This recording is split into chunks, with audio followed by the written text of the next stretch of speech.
Я, конечно, понимаю, что это город будущего, но невидимые лифты — это, конечно, очень прикольно. Люди просто проваливаются сквозь тропинку и спускаются вниз.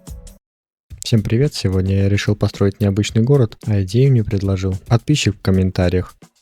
А если у вас есть интересные идеи, можете смело их писать в комментариях, и я попробую их реализовать. Если вы вдруг не знаете, город Линия сейчас строится в Саудовской Аравии. Он будет высотой в 500 метров, в ширину 200 метров и в длину 170 километров. Это попытка саудитов сделать максимально урбанистический город, который будет обеспечивать 5-минутную шаговую доступность ко всем инфраструктурным объектам города. Ну что ж, посмотрим, как такой город будет существовать в City Skyline 2.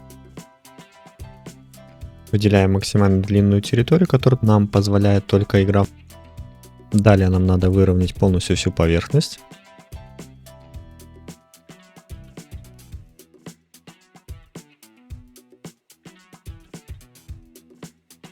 Далее я просто решил вырастить стену из земли и проложить ее прямо. Но я понял, что прямо не получится, потому что она уходит в любом случае в какую-то сторону, либо вправо, либо влево. Ну, потому что у меня глазомер хреновый. Сначала я решил проложить дорогу по прямой, и возле этой дороги проложить две дороги, которые будут ориентиром для моей стены. Сначала я выстроил по 100 метров, потом понял, что это расстояние слишком маленькое, и решил увеличить до 400 метров с каждой стороны. К сожалению, здания в City Skyline иногда очень большие, и они просто тупо не влезут. Пришлось сделать такую ширину. Фасад здания у нас будет состоять из земли. К сожалению, зеркального фасада в City Skyline нету. Я долго не знал, какую высоту примерно сделать, потому что линейки нету, пришлось мерить на глаз. Ну, как вы уже знаете, глазомер хреновый у меня, но я старался примерно сделать 500 метров. Ну, вот как-то так у меня вышло. Главное, что ровно.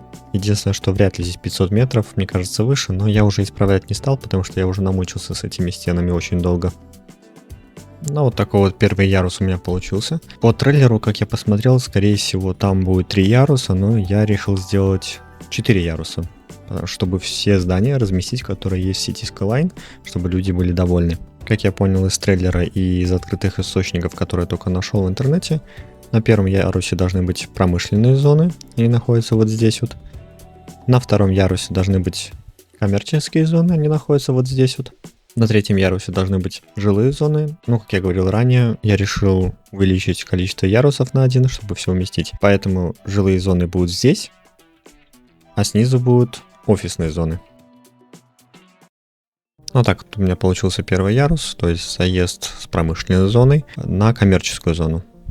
Единственное, что я долго думал, как это мне сделать красиво. Заезд на коммерческую зону. Ну вот сделал как-то так. То есть заезд будет у меня либо вдоль горы, либо сквозь гору. Ну, я думаю, более-менее нормально смотрится. И вот готовый результат всех дорог, которые я построил на всех ярусах. Я пытался их привести к единому знаменателю, чтобы они были симметричные.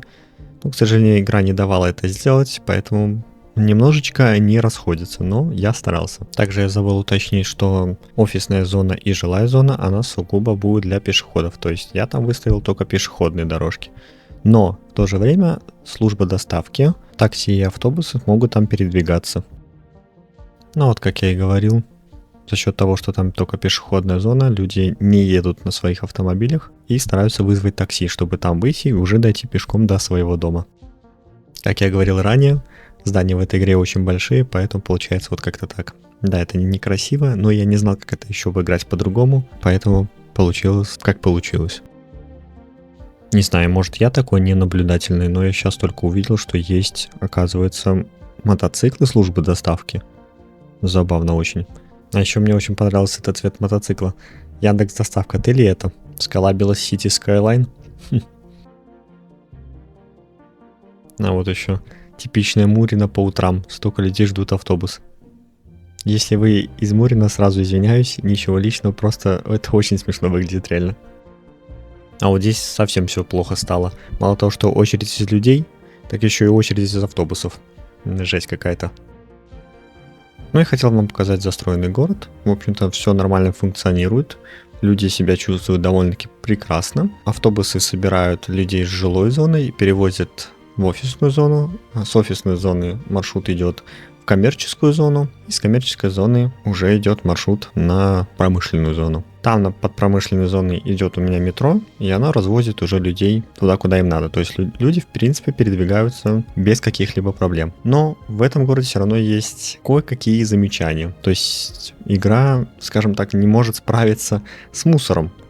Мусоровозы просто тупо не доезжают до жилых зон. Вернее, не доезжают до жилых зон, где малая плотность. Там они собирают мусор вполне себе неплохо. Но там, где высокая плотность застройки, они, к сожалению, не могут там весь убрать мусор. Они заполняются буквально на первом же доме и уезжают. А пока они доедут до самой верхней точки, к сожалению, они очень сильно быстро заполняются. Я специально построил 3 мусороперерабатывающих предприятия, и они, к сожалению, отправляют не все машины. Хотя значок мусора горит, но почему-то эти предприятия отправляют только четверть своего парка. Я даже увеличивал бюджет, но это вообще не помогло. Я не знаю, как это работает. Вроде значок горит мусора, по идее они должны выдвигаться, но почему-то игра это не просчитывает, и получается из-за мусора у меня люди больше 50 тысяч не набираются. То есть они переезжают, накапливается мусор, они уезжают, дом разрушается. Новые переезжают, строят дом, накапливается мусор, люди уезжают, дом разрушается. Ну, короче, какой-то порочный круг. Ну а так, мне очень даже понравился этот город, как я и говорил ранее. Если у вас есть какие-либо идеи, вы можете смело писать их в комментариях, я попробую их реализовать. Всем спасибо за просмотр, всем пока.